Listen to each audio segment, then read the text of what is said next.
رسول اللہ صلی اللہ علیہ وآلہ وسلم کا فرمان تو آپ نے سن لیا، اتنا بڑا ترازو ہوگا کہ اگر 14 کے 14 طبق ایک پلڑے میں ڈال دیے جائیں تو پھر بھی وہ بھرے گا نہیں، لیکن اللہ کے رسول کے فرمان کو سنیے۔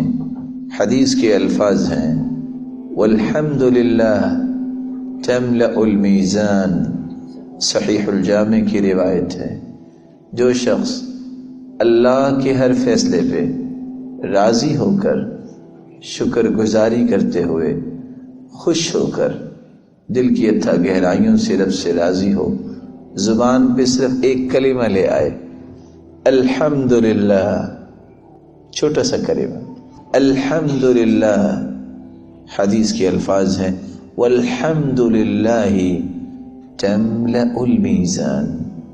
الحمدللہ کا کلمہ، رب کی تعریف کا کلمہ اتنا مبارک ہے، قیامت کا دن ہوگا ترازو کے دونوں پلڑے اس کلمے کی بدولت نیکیوں سے بھر جائیں گے۔